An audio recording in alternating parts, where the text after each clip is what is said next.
Bem-vindos à Infinity TV. Começa agora mais um programa Brasil na Pauta. Hoje temos a satisfação de receber André Luiz Marque Padula, engenheiro e empresário. Boa noite, André. Boa noite, Carlos Henrique. É um prazer estar aqui. É um prazer estar com vocês também na Infinity. E espero fazer um bom programa, esperamos trocar ideias, conversar, descobrir coisas, me aprofundar, enfim, estamos aqui. Vamos prosseguir. Vamos prosseguir. Seguimos em frente. Bom, André, nós sabemos que você é de família de Serra Negra, nascido em Serra Negra, mas vamos diretamente. Qual a sua formação acadêmica, André? Eu estudei em Serra Negra, no Jovino Silveira, até o ano de 76. No ano de 77 eu fui para cursar o terceiro ano, na época era colegial, lá em Amparo, no Coriolano Burgos, prestei vestibular e me formei como engenheiro mecânico de produção. Eu me formei em 82 e atuei em São Paulo, Jundiaí, diversas empresas.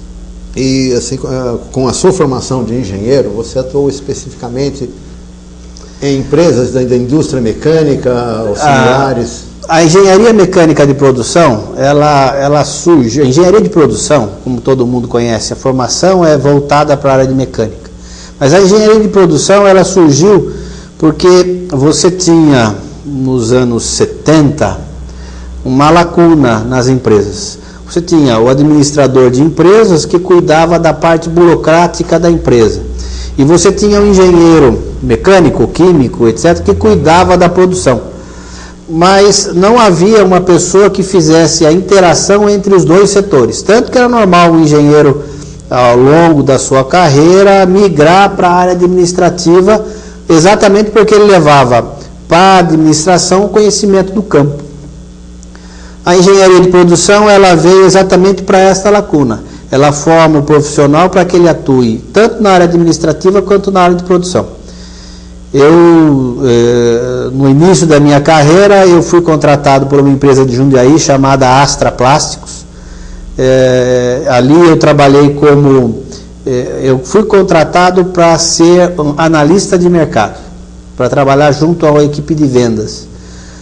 Ali eu fiz análise de mercado, eu acabei me conhecendo o setor de importação e exportação, me envolvi com importação e exportação, passei a atuar nesse setor, fiz uma série de contatos com empresas, fiz viagens, bem aprendendo ainda o que era importação e exportação.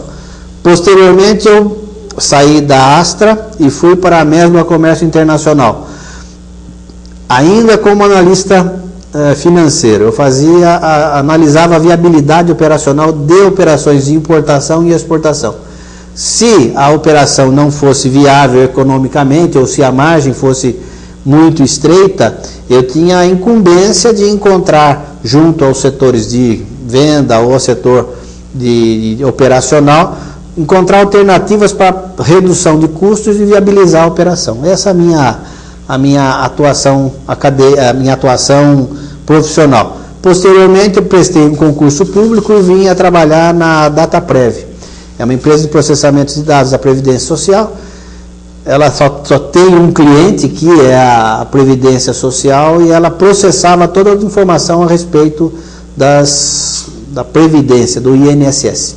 É interessante. Bom, em suma, a função do engenheiro de produção, tecnicamente eu poderia dizer que é um elo importante de ligação entre a administração de uma empresa produtiva e o setor produtivo dessa empresa. Exatamente. É um elo extremamente importante. O engenheiro, geralmente, ele tem pavor de papel.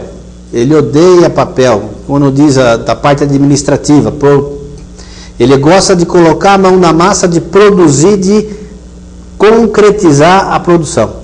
Já o administrador acha que a máquina morde. E ele também tem esse medo. Então, elo, essa lacuna foi preenchida pela figura. O ponto de equilíbrio. Foi preenchida pela figura do engenheiro de produção. Salvo, se eu estiver equivocado, após sua saída da Dataprev, você retorna à Serra Negra. Foi. E o que fez você voltar? Por que você decidiu essa... Que é uma decisão séria, que eu saiba, você já é casado, eu tinha tenho 2 filhos, né? Tenho 2 filhos, mas a época, exatamente a razão da minha volta para cá foram eles. Eles tinham o André, meu filho mais velho, ele tinha uma rinite alérgica, e por conta dessa rinite alérgica ele chegou a operar adenoide e amígdala. Ele teve no ano de 90 e 91, ele teve 7 infecções de garganta. O médico em São Paulo, que o acompanhava, falou, olha, ele não está tendo uma qualidade de vida adequada em São Paulo em função da recorrência dessas infecções. Então ele poderia vir a ter problemas sérios de alergia, de reumatismo, por conta dessas infecções recorrentes. Isso a longo prazo, né? A minha filha, por um outro lado, começou a desenvolver asma também. E tudo por conta da poluição na cidade de São Paulo. Na época, a minha esposa, a Cláudia, nós conversamos e entendemos que talvez uma mudança de clima viesse a favorecer os dois. Então, no final do ano de 91 para 92, nós decidimos voltar para a Serra Negra. Então, a vinda para cá, 3 meses depois, a asma da minha filha sumiu e as rinites do Andrezinho desapareceram. Então, valeu muito a pena ter voltado para cá, só pelos dois. Só esse resultado já plenamente justificada a vinda para cá. Foi uma peleja vitoriosa. Foi. Extremamente vitoriosa. A Cláudia, não sei se vocês têm o conhecimento, mas ela era enfermeira, ela trabalhava... Eu lembro que ela era funcionária federal. Ela era enfermeira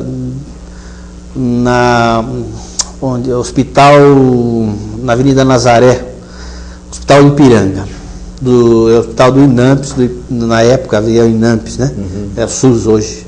Mas era o Hospital do Inampes, no início da Avenida Nazaré, em frente ao Parque Dom Pedro, primeiro Parque da Independência, ali em São Paulo, ali no Ipiranga. Museu. Isso. E ela era a enfermeira responsável pelo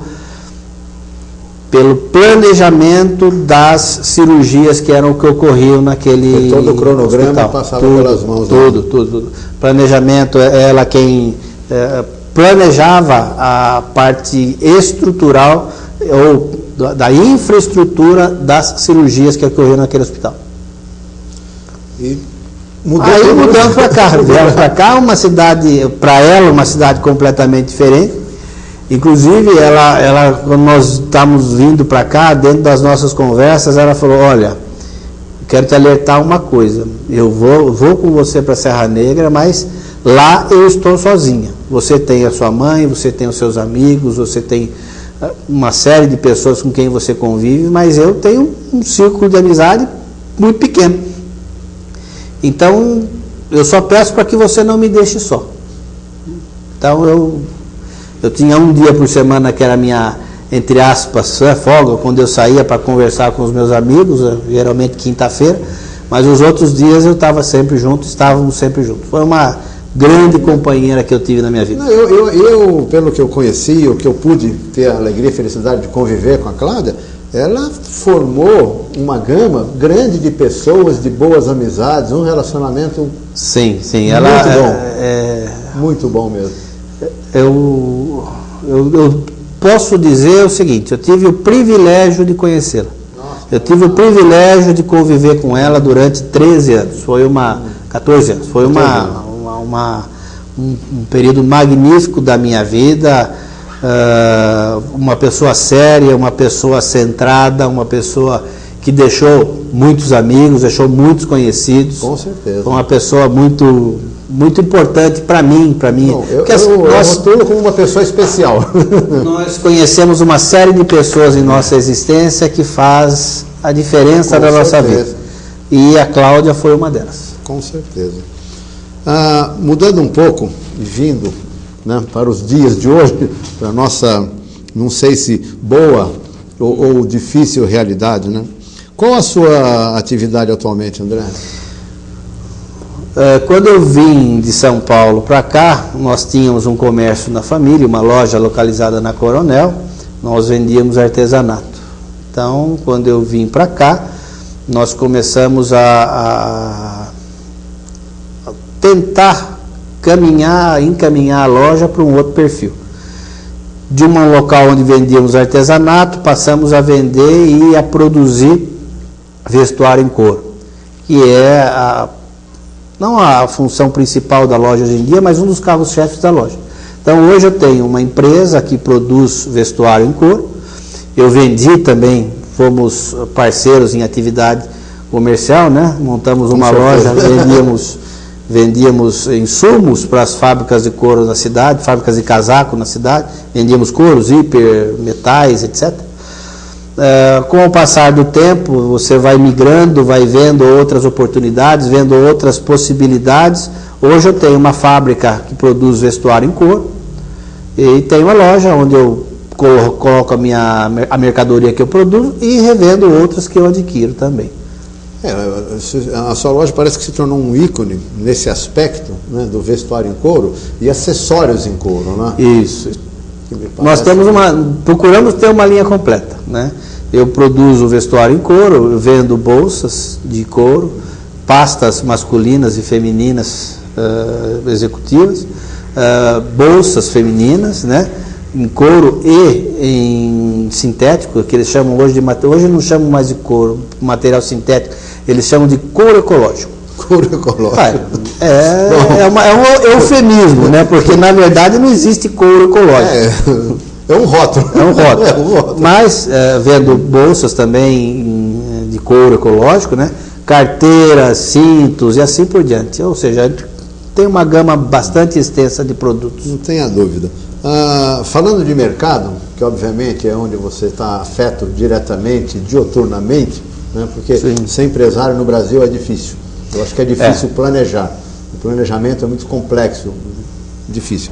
Como que você vê o mercado globalizado hoje? Olha, o mercado globalizado, ele trouxe para o consumidor final uma série de vantagens. Nós não podemos nos esquecer que hoje nós temos à nossa disposição um sem número de produtos, um sem número de fabricantes de produtos, fazendo com que todos nós tenhamos acesso a itens que antigamente eram difíceis de você ter. Então, as pessoas hoje elas têm celular, 1, 2, 3 celulares, tem laptop, tem computador, as pessoas têm televisores dentro de casa, geladeira. De uma certa maneira, a globalização fez com que os produtos se massificassem e tornassem mais acessíveis à população.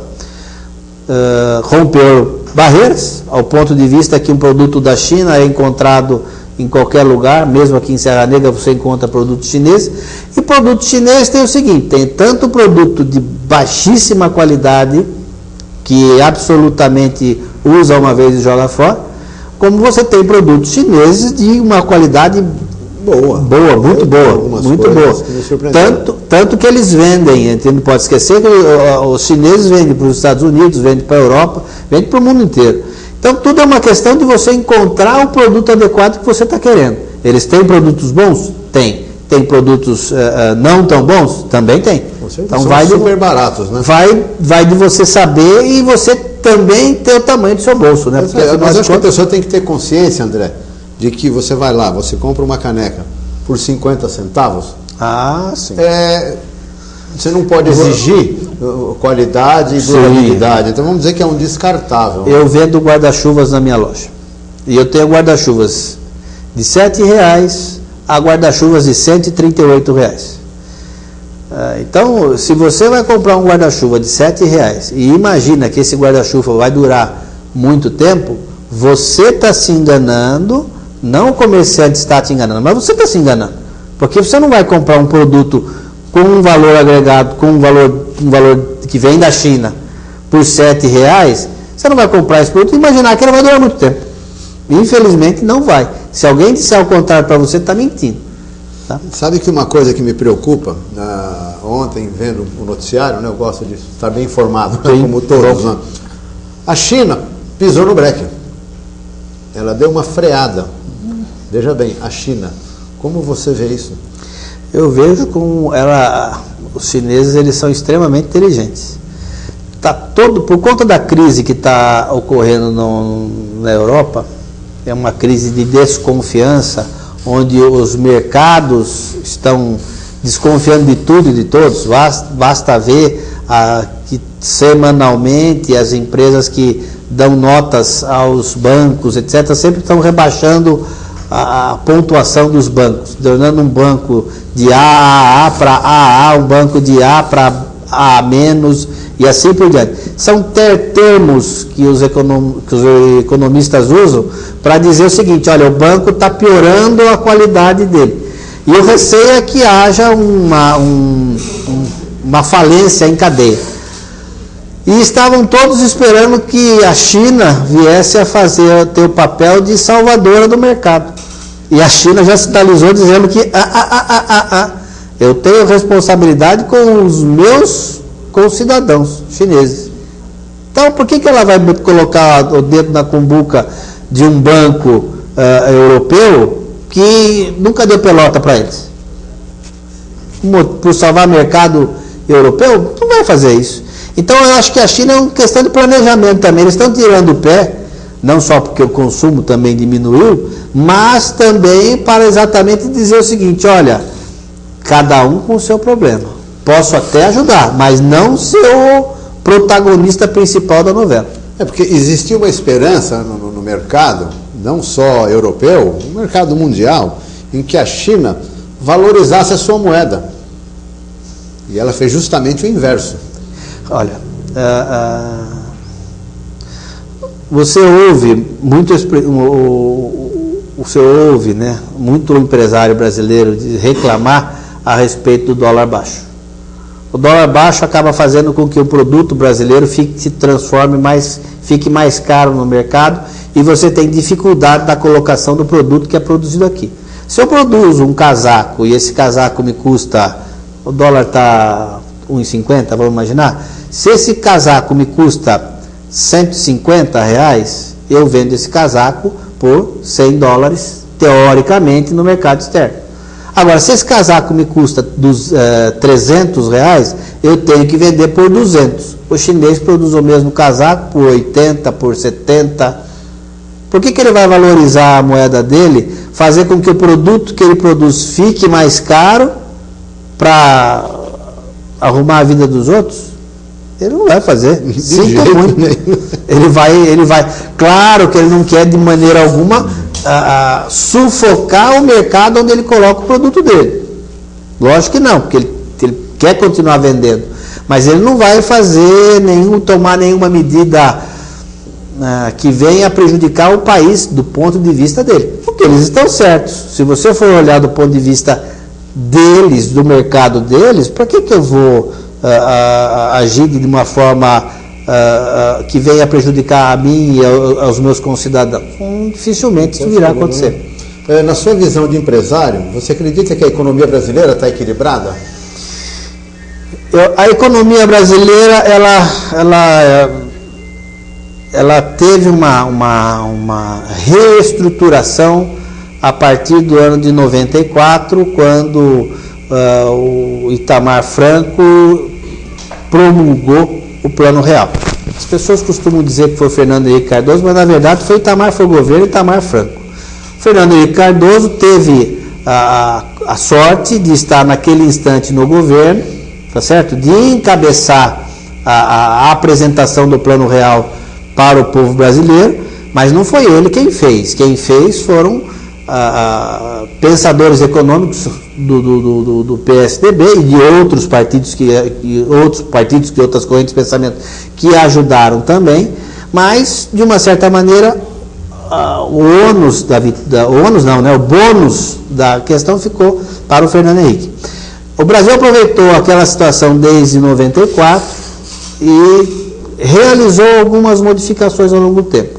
Então, se você for lembrar, o Estado ele se desfez de uma série de bens que ele tinha, por exemplo, a privatização da Uzi Minas, privatização da Vale do Rio Doce, privatização das telefônicas, do sistema de telefonia, uma série de privatizações que aconteceram no país.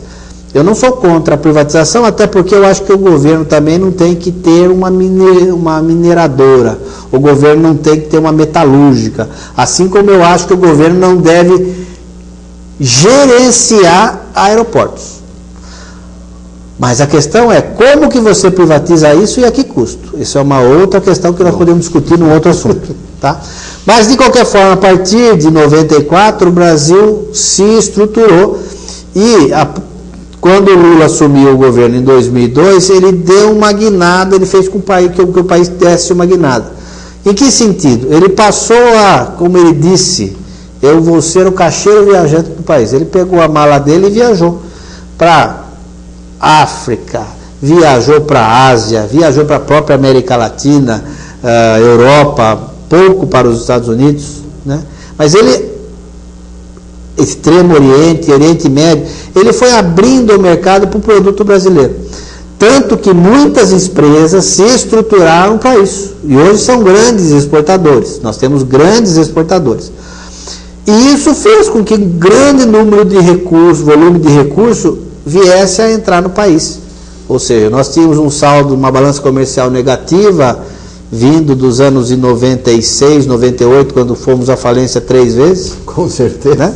O país faliu 3 vezes nesse período, mas mudamos de uma condição de volume negativo de entrada de dólares para positivo, ao ponto de quando se desencadeou a primeira crise mundial em 2008,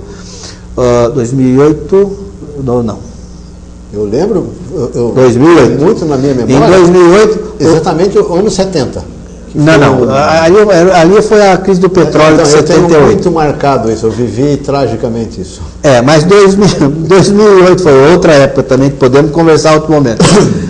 2008 houve a crise do mercado mundial, falência de uma série de bancos nos Estados Unidos, na Europa, e o país recebeu impacto. O Lula comentava até que os comentaristas econômicos diziam, nossa, a onda vai atingir o Brasil. E o Lula dizia que ia ser uma marolinha. E ficou num embate de onda, de pessimismo, e o Lula, não, vai melhorar, o Brasil vai vencer, vamos superar. Reduziu impostos de carros, IPI, zerou o IPI de carros, reduziu o IPI da linha branca, não sei se você se recorda disso. Bem, até com eles aumentou para América Latina. Isso, aumentou o crédito para o consumidor final, e isso fez com que a economia girasse. Então nós conseguimos sair de uma situação de crise em 2008 para uma situação diferente de todo mundo. Fomos atingidos por ela? Fomos, mas realmente foi um marolinho que aconteceu. E essa crise torna a bater à porta de todo mundo agora. E é isso que se está discutindo, é isso que a China vem fazendo, o Brasil vem fazendo, tentando, a crise vai vir, mas tentando fazer com que os seus efeitos não sejam tão duros para todos nós. Eu acho que nós estamos criando escudos para isso. E temos bons escudos. E acho que o Brasil, exatamente, sob esse aspecto, ele acabou criando uma estrutura que permite ao país, né, enfrentar a crise. Se vamos vencer ou não vamos vencer, é o dia a dia que vai dizer, é o momento, é a atuação governamental e dos empresários no dia a dia que vai determinar isso. Porque nós podemos ter as melhores expectativas, mas infelizmente alguém tomar uma medida errada num determinado instante e colocar tudo a perder. Então esperemos que as medidas sejam corretas. O interessante é que o Brasil que eu vejo hoje é o Brasil que me anunciaram quando eu tinha 15, 16 anos, era adolescente. Demorou muito. Demorou. E sempre se falava, o Brasil é o país do futuro. País do futuro. E o futuro demorou para chegar.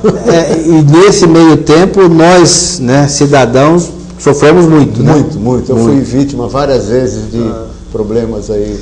Ao longo do tempo, né? Onde foram diversos.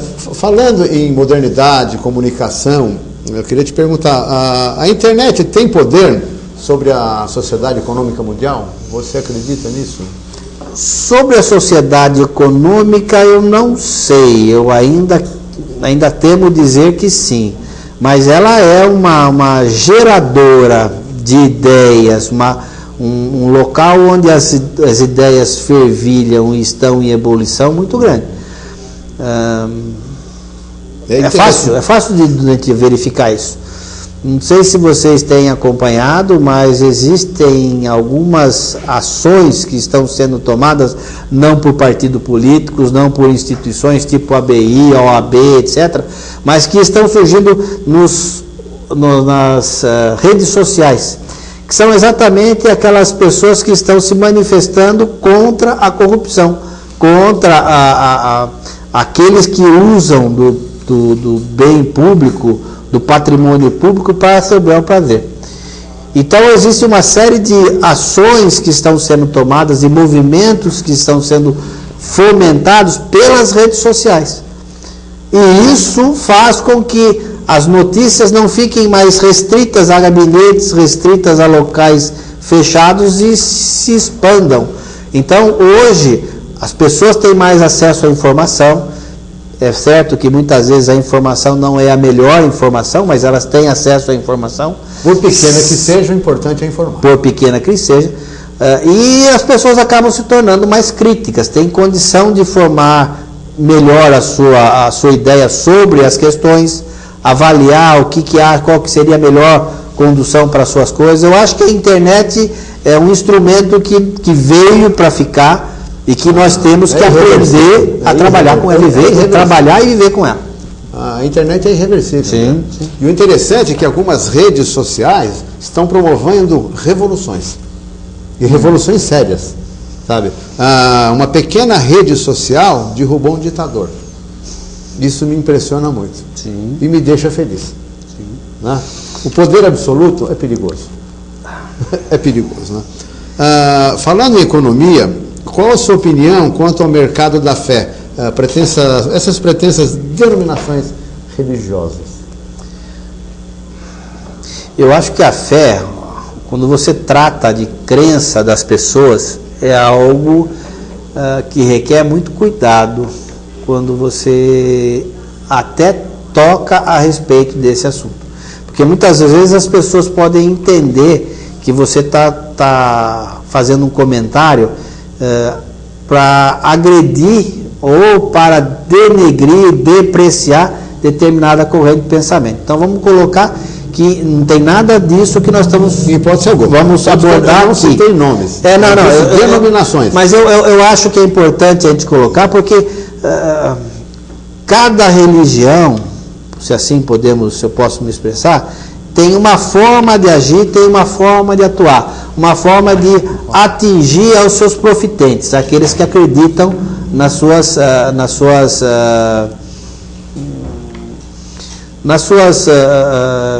questões de fé, nos seus dogmas e assim por diante. Então, quando se trata da comercialização da fé, eu sou contrário, porque eu acho que a fé não é algo a ser comercializado. Mas eu acho que a fé é algo a ser respeitado. Não tenha dúvida, porque não cabe ao meu raciocínio Deus ou Jesus cobrar pedágio. Não, né? André, eu vou aproveitar, eu vou pedir que o nosso diretor de jornalismo, ele intervenha um pouquinho, porque eu sei que é um assunto que ele gosta de discutir também. Roger, boa noite. Boa noite, Carlos Henrique, boa noite, André. Boa noite. Parabéns pelo programa. O André já é nosso sócio aqui da Infinity TV. Mas agora é interessante porque é uma entrevista diferente aqui, num programa, num formato diferente. Bom, vocês estão falando da fé, né? Religião, esse tipo de coisa. Em que momento a gente já falou sobre isso na entrevista da semana passada. Gostaria que você ressaltasse melhor. Em que momento da sua vida você viu que a fé mudou o André como pessoa? Todas as pessoas, elas têm angústias, né? Têm questões, têm desejo de ser feliz.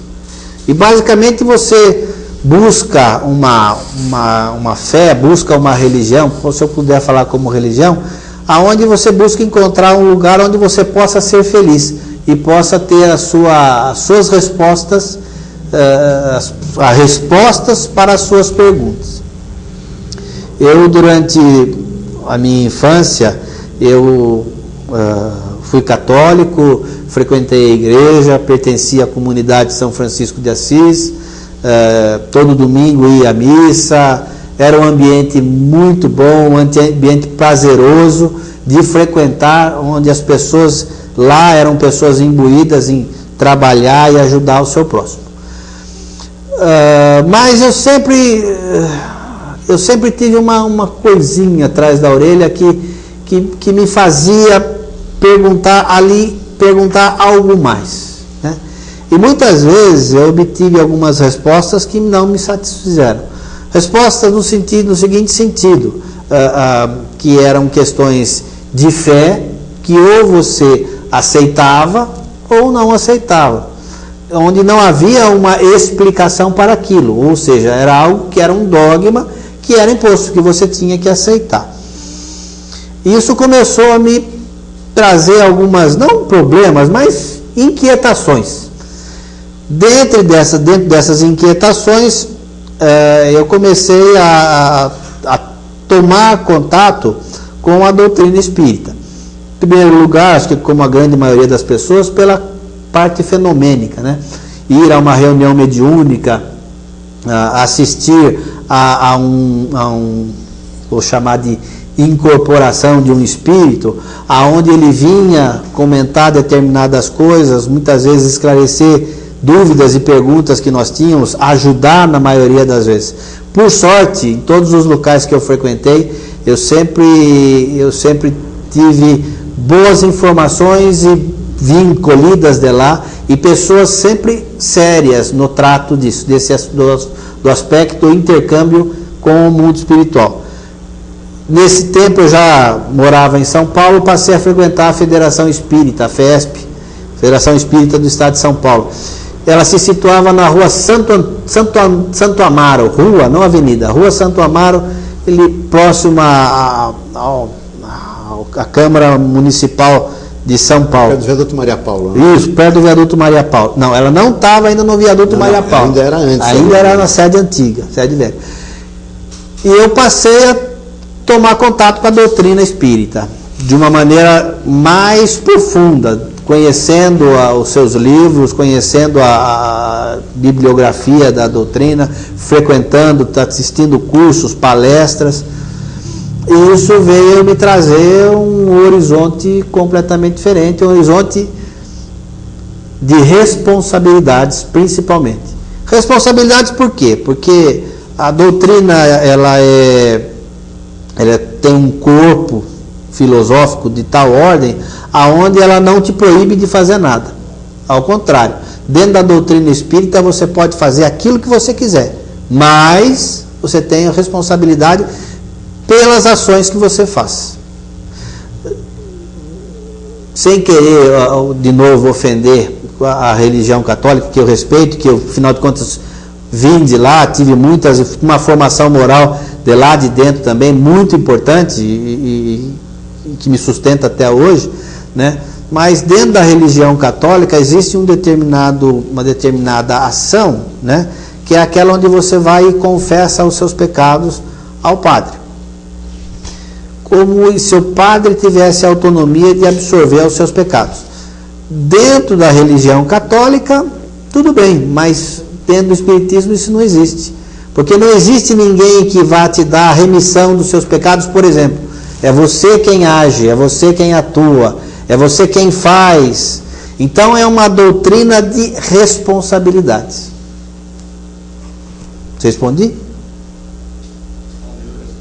No andar da carruagem aí a gente vai intervir mais vezes. Tá aí. bom, vamos lá.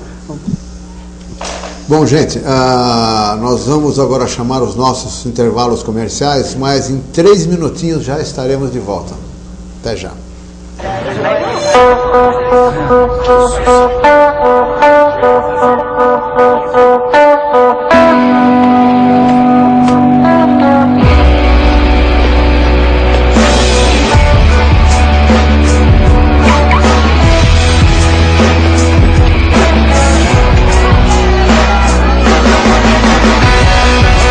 lugar de qual dos dois você quer estar. Drogas destroem você e o seu futuro. I kissed you goodbye at the airport, held you so close to me, I said, so here we are now, and I can't stop from crying, Lily. And you said, hey, hey, ho, you know this is the way to go. You will forget about me when I'm on that plane, forget about me when I'm on that plane. Tonight, tonight, tonight, tonight, I wanna be with you tonight, tonight, tonight, tonight, tonight, I wanna be with you tonight.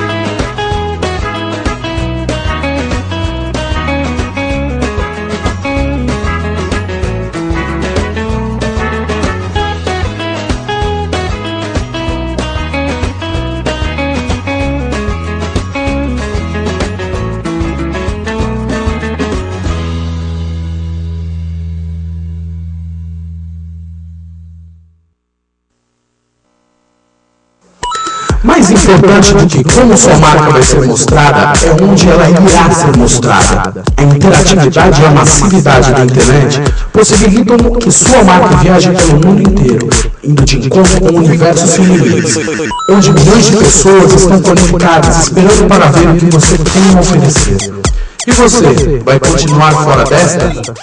Entre em contato conosco e confira nossos preços. É muito mais barato do que você imagina. Não viva do passado. Anuncie na Infinity TV. Amigão, será que você consegue ajudar? Opa!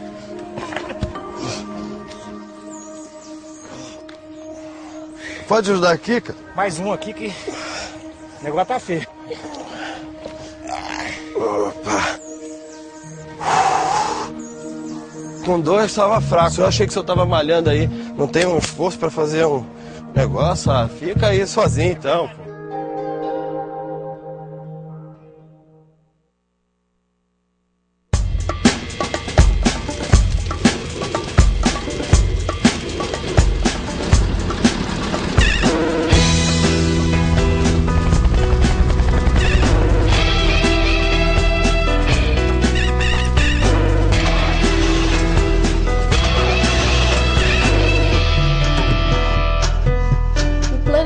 Precisa do Greenpeace. O Greenpeace precisa de você. Junte-se a nós.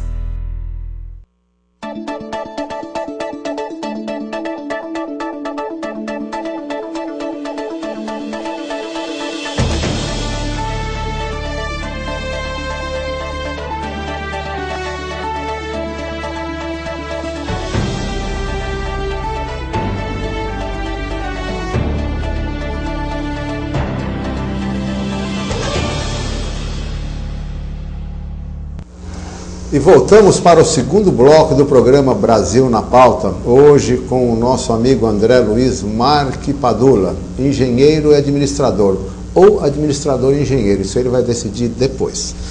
André, como devemos falar? Espírita ou espiritualista?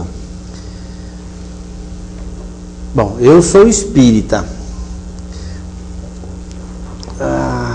O que é? Vamos definir primeiro as duas coisas, senão nós as pessoas podem se confundir. O que é ser espiritualista? Espiritualista é aquela pessoa que tem por crença na sobrevivência do espírito frente ao corpo físico. Ou seja, todo aquele que acredita que existe em si próprio algo além da matéria e que sobreviverá ao fenômeno que nós chamamos morte, é espiritualista. Então, os hindus são espiritualistas, os budistas são espiritualistas, os católicos são espiritualistas, os evangélicos são espiritualistas, os muçulmanos são espiritualistas, os espíritas são espiritualistas. Então, eu sou espiritualista, nesse sentido. Mas, além de ser espiritualista, eu sou espírita. E você segue o conceito, que eu vou aqui rotular como kardecista. Na verdade... Para facilitar. Para facilitar tudo bem, mas vamos colocar algumas coisas que é importante. Não existe kardecismo. O que existe é espiritismo. Quando Kardec formulou codificou, melhor falando, a doutrina espírita e publicou o primeiro livro, o Livro dos Espíritos, em abril de 1857, 14 de abril, se não me engano, de 1857, ele formulou alguns termos novos, termos que exatamente definiam uma nova situação, porque a palavra espiritualismo já existia então, né? Mas a palavra espiritismo, espírita ou espiritista, esses três termos não existiam então. Então, espiritismo é a doutrina formulada pelos espíritos, codificada por Allan Kardec. Espírita é o adepto da doutrina do espiritismo. Espiritista é um outro termo também menos usado hoje, mas que foi usado durante algum tempo, que designa também espírita. Tem o mesmo espiritista eu ouvi muito no México. Naquela região eles são espiritistas, né? Espiritismo, religião ou ciência? Pergunta complexa. É uma pergunta, não é uma pergunta de resposta fácil, mas o espiritismo ele é uma filosofia, é uma ciência e é uma religião. Ela é uma filosofia porque dentro do seu conteúdo responde às 4 perguntas fundamentais que as pessoas têm ao longo da sua existência. De onde eu vim? O que eu sou? O que eu estou fazendo aqui e para onde vou? O Espiritismo ele responde essas 4 perguntas, dizendo da onde você veio, quando você foi criado, o que você está fazendo aqui, qual é o seu compromisso aqui na Terra hoje e qual vai ser o compromisso futuro. Portanto, para onde eu vou, né? Então ele responde esse arcabouço, essas questões básicas da filosofia. O Espiritismo é também uma religião. Por que ela é uma religião? Ele é uma religião. Porque o que significa a palavra religião? Religião significa religação, religar. Religando o homem a Deus. Vem do religarem. Do religar. Unindo o homem a Deus. Através do quê? Através das consequências morais das suas atitudes. Né? Ciência, filosofia ou religião. E é uma ciência, por quê? Porque ela estuda a interação entre o mundo espiritual e o mundo material. Ou seja, nós vivemos no mundo material, estamos, como nós falamos, encarnados. Quando nós desencarnamos, quando nós morremos, nós retornamos ao mundo espiritual. E enquanto estivermos no mundo espiritual, qual que é a ação desse mundo espiritual sobre nós encarnados? Então, as comunicações mediúnicas, psicografias, psicofonias, que é quando a pessoa, entre aspas, recebe um espírito, nós chamamos de psicofonia, materialização, pintura mediúnica, movimentação de objetos, pedras que caem na casa, fenômenos físicos, etc. Tudo isso é estudado dentro do Espiritismo. E ele explica como funciona, como que acontece, e isso é muito mais simples do que nós imaginamos em termos de explicação. Mas as consequências são muito mais profundas para todos nós do que as pessoas acabam imaginando. É por isso que eu chamo também de ciência, né? Como que você vê a religião nesses tempos modernos? Eu acho que a religião ela é muito importante, principalmente na função que ela tem de fazer com que as pessoas tomem informação das mensagens e dos ensinamentos trazidos por Jesus para todos nós. A religião tem esse condão, tem o condão de fazer com que o homem se ligue ao Ser Supremo, se ligue a Deus e a Jesus e assim por diante, fazendo com que nós tenhamos uma postura proativa para a nossa existência. Por que postura proativa? Porque muitas vezes, na nossa vida, no nosso dia a dia, nós somos levados a agir de uma maneira egoísta, de uma maneira personalista, privilegiando o eu em detrimento ao nós. Enquanto que Jesus, quando aqui esteve, nos deixou o seu maior ensinamento, que é amar a Deus sobre todas as coisas e ao próximo como a ti mesmo. Esse é o maior ensinamento que Jesus trouxe, e esse é o ensinamento que nós deveríamos aprender a seguir, no sentido de se religar a Deus. Tudo é consequência dele. Eu tenho que ter, para eu amar ao próximo, eu tenho que respeitá-lo. Para eu amar ao próximo, eu tenho que entendê-lo. Para eu amar ao próximo, eu preciso perdoá-lo. Para eu amar ao próximo, eu tenho que renunciar às minhas coisas para que eu possa ajudar ao próximo. Eu tenho que ter caridade, eu tenho que ter fraternidade, compreensão, tolerância, e por aí vai. O cristianismo também pode ser uma filosofia de vida. É uma filosofia de vida. E eu, como cristão, uso como filosofia de vida. Mas essa filosofia, ela deve nos levar a nos tornar melhores hoje do que fomos ontem. E essa é a questão principal que nós discutimos, uma das questões principais que nós discutimos, dentro do Espiritismo. Uma das questões principais é complicada, vocês me desculpem, tá? É bem complicado. Eu acredito num só Deus, e esse Deus tem vários nomes, né?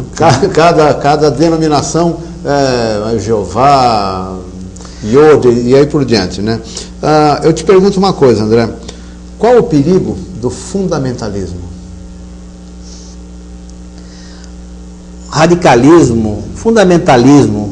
Radicalismo acaba sendo muito próximo. Porque o fundamentalismo, o que é? É você acreditar numa determinada religião, fazer dela a razão da sua existência em detrimento a tudo e a todos, passando por cima de questões morais, passando por cima de questões sociológicas, passando por questões de convivência, de fraternidade até. Ou seja, os meus aos meus tudo. Aqueles que estão fora daquilo que eu acredito, o nada. Né? Eu mereço tudo e os meus merecem tudo. Quem está fora não merece nada, é um infiel, é algo que eu vou... Então nós vemos, por exemplo, no fundamentalismo islâmico, né, a que ponto ele chega quando um determinado indivíduo vai a uma praça pública, um mercado, e detona uma bomba amarrada ao seu corpo, causando um sem número de mortes, um sem danos, etc., dores às outras pessoas. Esse tipo de fundamentalismo tem que ser combatido. Não combatido com as armas férreas, mas combatidos com o esclarecimento, combatido com o amor, combatido com o entendimento, fundamentalmente. Principalmente o amor. O que falta para a sociedade, para a nossa sociedade, é amor, é entendimento, é compreensão. Eu não posso querer a minha felicidade se você é infeliz. Então eu tenho que fazer o quê? Para que eu possa ser feliz plenamente, eu tenho que fazer com que você também seja feliz. Aí nós vamos viver bem. Todo tipo de fundamentalismo, todo tipo de radicalismo tem que ser combatido. Eu acredito. Religião e Estado, eles podem se unir? Qual a sua opinião? E essa é uma opinião particular, eu acho que não. Eu acho que nós já tivemos algumas experiências do passado, temos algumas experiências do presente, onde a religião e o Estado se mesclam de uma maneira tal, onde você não sabe onde começa um e termina o outro. O Roger, eu vou pedir para o Roger fazer uma pequena intervenção, que nesse assunto ele gostaria de questionar. Colocar um pitaco? Ele quer dar um pitaquinho. A gente estava falando de religião e Estado. Estado nos remete à política, claro, e a gente sabe que o André aí é um militante da política faz muito tempo. Inclusive, participando aqui de alguns anos da nossa legislatura de Serra Negra. André, a gente aqui, nós nos encontramos num momento muito delicado, eu acho que politicamente, que vai ao revés desse crescimento do país que a gente está tendo, do Brasil como um todo. Trazendo para as esferas menores aqui, no caso do Serra Negra, como é que você está vendo a atual política aqui de Serra Negra e o atual desinteresse dos jovens, que o que a gente observa é que é sempre os mesmos que estão articulando e sem o interesse dos jovens, assim, talvez até da minha geração, assim, que são muito poucos os interessados em querer dar uma virada, em se mostrar cansado mesmo da mesma política de sempre. Como é que você observa isso? Eu vejo da seguinte maneira, se alguém te convidasse para fazer um programa, quando eu digo não um programa de televisão, mas se convidasse para, vamos sair hoje à noite e vamos assistir a um show, quem vai se apresentar nesse show? Uma banda gostosa, boa de assistir, um artista brasileiro que tem um histórico, que você saiba que é um artista renomado de primeira, que você saiba que você vai ter uma excelente noite, o que você faz? Topo de cara. Agora, se eu te convidar, escute, nós vamos fazer, vamos sair comigo, vamos fazer um programa essa noite? Vamos? O que nós vamos fazer? Sei lá, nós vamos sair a pé, vamos até Amparo. Você tem calo, né? Você tem um problema no pé que você tem dificuldade de andar. Nós vamos fazer uma caminhada de 5 quilômetros. Chegar no destino, nós vamos tomar suco de jiló. Depois nós vamos voltar, vamos passar em frente ao espinheiro, vamos ficar nos cutucando com o espinho. Ninguém topa um programa desse. Eu estou exagerando na figura, mas a imagem que eu quero dizer é o seguinte: o jovem está sendo convidado para algo que não é agradável. Quando você chama o jovem para participar de política e os exemplos que são colocados, os exemplos que vêm de cima dos nossos dirigentes, em todos os níveis, hein? Federal, estadual e municipal, são da forma como eles se apresentam, ao invés de você atrair o jovem para participar da política, você faz com que ele se afaste da participação. Inclusive, generalizando e achando que todo político não presta e que a ação política é negativa, não é positiva para as pessoas.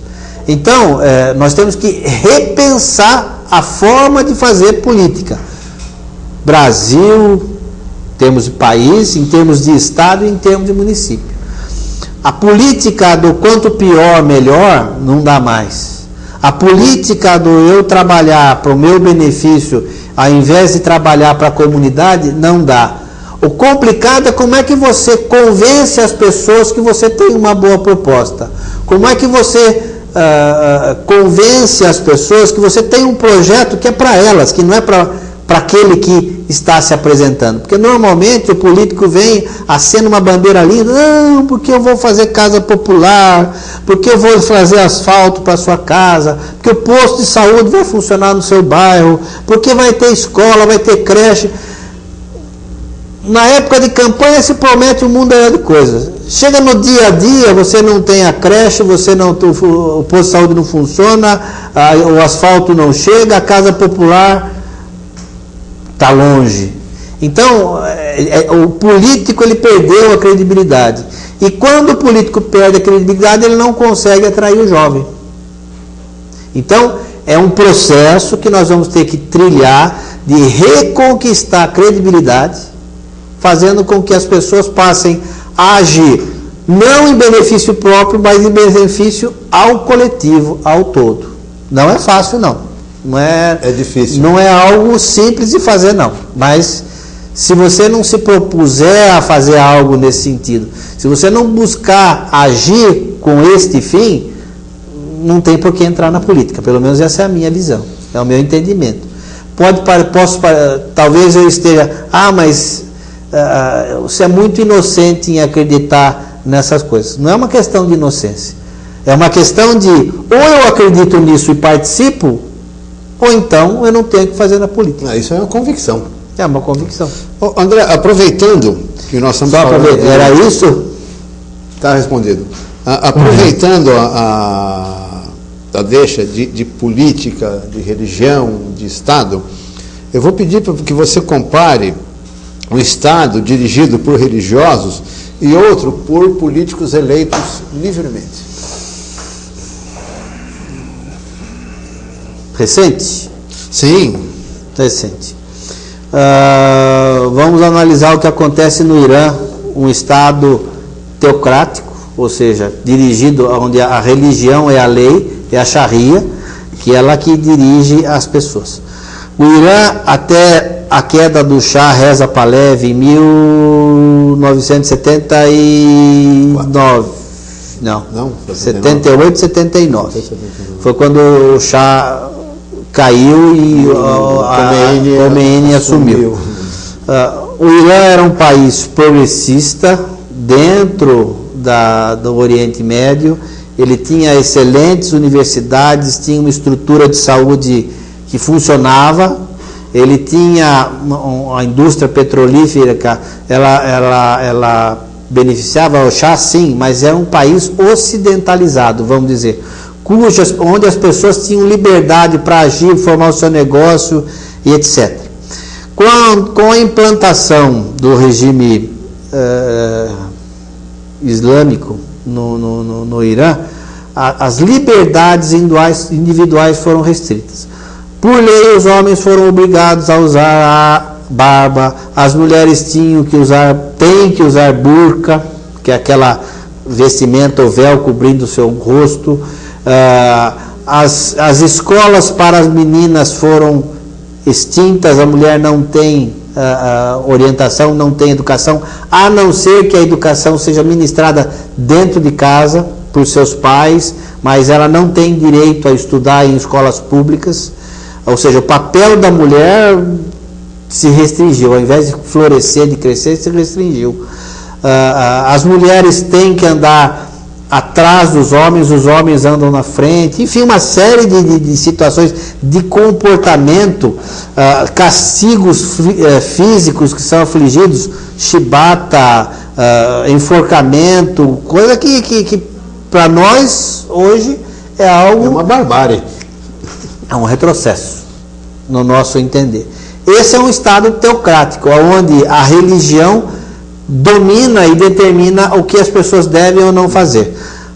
Nós tivemos a semana passada, essa semana, a queda a morte, né, do Gaddafi na Líbia.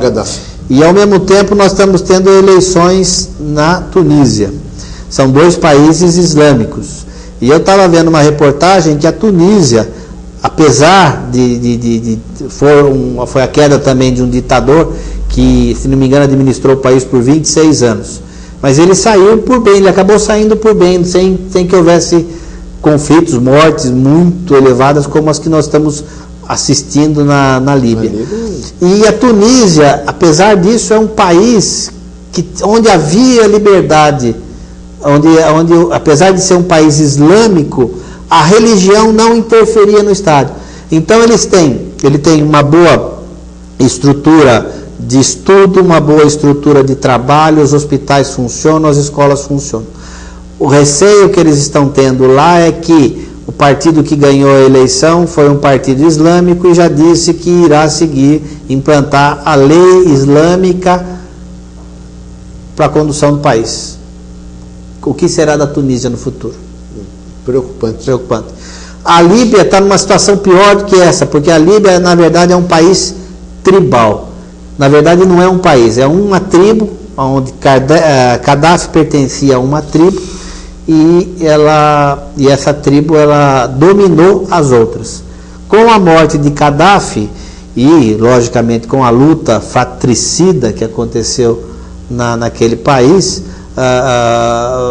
pouco se sabe o que irá acontecer com a Líbia. Ela pode vir até sofrer um processo de divisão. Eu acredito que o surgimento de diversas outras unidades autônomas, etc. Voltar à origem dos três. É bem possível que isso venha a acontecer. Com relação a um país onde não existe a interferência do Estado, Brasil, de uma certa maneira, é um país onde você não tem interferência da religião no Estado. É um país que convive, o Estado convive harmonicamente com as religiões. Não interfere nessas religiões, elas têm a liberdade de agir, liberdade de culto, liberdade de ação. Ao contrário, elas são incentivadas a que elas existam, porque desta formação faz com que as pessoas sejam mais compreensivas. Você pode sentar uma mesa que você vê com muita frequência isso. Se você for a Bom Retiro, no estado, na cidade de São Paulo, você vai ver o árabe e o judeu tendo uma loja do lado da outra, ambos saem, tomam um café, convivem e são amigos, né? Ou seja, em plena liberdade, cada um. Lá você tem o catolicismo, né? A religião hebraica, né? Sim, o judaísmo. Né? E hoje os maomitas também. Também por conta dos coreanos que estão vindo. Exatamente. Também. Né? Hoje, até indianos já se vê. Isso. E eles convivem de uma forma fraterna. Há respeito. Eu tenho um conhecido, ele é israelita. E ele tem exatamente comércio, um negócio naquela região. E ele diz que ele tem uma convivência com árabes muito boa. São clientes, eles fazem negócios sem problemas, sem riscos. Ele falou, o problema é quando eu vou para Israel. Ele toma um avião em São Paulo, vai até a Itália, geralmente a Itália, e aí ele pega um avião para Israel. E ele diz que quando ele está chegando em Israel, em Jerusalém, propriamente dito, ele falou que ele começa a sentir um ódio, um rancor, uma raiva, e que ele sai de dentro do avião com ódio e com raiva de tudo. Por que isso se dá? Aquela região especificamente é uma região extremamente disputada há milênios, né? Você tem o povo fenício, você teve depois os filisteus, depois você teve os hebreus, depois você teve os árabes, você teve a dispersão por Roma do Estado judeu, a Palestina se formou, o Estado palestino, apesar de da existência ainda ser discutida na ONU, não ser estabelecida, mas a discussão do Estado árabe palestino. Enfim, você tem uma região de conflitos por milênios, e a vibração que se tem naquela região, ela é tão pesada, tão forte, que ela faz com que as pessoas que têm um determinado tipo de visão e entendimento religioso para este ou para aquele lado, vamos dizer assim, né, acabam se envolvendo com aquele antagonismo. Mas Jerusalém tem um problema, e a flor da pele. que ali se vive com as 3 maiores religiões do mundo, e isso é complicado. E de uma maneira antagônica, né? Muito difícil. Não de maneira harmoniosa, como nós estamos tentando e a curto prazo não vejo solução. Difícil. Eu acho muito difícil. Difícil. André, estamos quase aqui no final do nosso programa. Eu tenho aqui uma última pergunta para te fazer, antes que você faça as suas considerações finais. Quem é ou foi seu ídolo? Nossa Senhora. Quem é ou foi meu ídolo? Eu acho que você tem diversos ídolos ao longo da sua vida. Dificilmente você tem um único ídolo. Por quê? Porque você passa por um processo de maturidade, depois você, apesar de atingindo juventude, etc. Então, na minha juventude, eu tinha por ídolo, eu sempre gostei de música, eu gostava de ouvir música, eu tinha por ídolo Vinícius de Moraes, Chico Buarque. Basicamente eram os meus 2 ídolos que eu adorava na minha juventude. A hora que eu fui para São Paulo, saindo de uma realidade de uma cidade interior, com problemas pequenos, menores, né? uma cidade de problemas uma cidade cosmopolita, cujos problemas eram grandes demais, em faculdade, ouvindo notícia, começando a se inteirar do mundo. Eu passei a ler muito algumas coisas. Cláudio Abramo, um jornalista muito inteligente, muito perspicaz, Com certeza. muito antenado, né? Com textos fabulosos. Aí também a própria Fernanda Montenegro, já no teatro, já descortinando um outro mundo, Lima Duarte, pessoas do meio artístico fantástico também, já migrando da música para teatro, né? Politicamente, meu ídolo, eu sempre, acho que você sabe, eu sempre me liguei ao socialismo. Eu nunca fui uma pessoa voltada para o liberalismo. Eu não acho que o mercado seja o Deus, eu não acho que o mercado vai solucionar as coisas com passividade. Ao contrário, eu acho que no mercado é onde existem os conflitos, e os conflitos são deixados para que o mercado regule os seus conflitos. E eu não vejo, eu acho que o Estado ele tem uma obrigação de intervir pontualmente. Ele não pode dominar, não pode tomar o papel do cidadão, mas o Estado tem a obrigação de intervir, de regular, de fazer com que as coisas não sejam tão duras e secas quanto o materialismo e o liberalismo querem que seja. Então eu tenho uma visão mais socialista, dos pensadores mais de esquerda, que também foram meus ídolos, foi um canal onde eu adquiri algum conhecimento, alguma formação nesse sentido. Posteriormente, ingressando na doutrina, e Chico Xavier, né, Allan Kardec, que na verdade se chama Denisard Leon Hippolyte Rivail, é o verdadeiro nome de Allan Kardec. Allan Kardec é um pseudônimo dele. Pela inteligência, pela sagacidade, quando você descobre a história e vai ler a história de Allan Kardec, é uma história muito...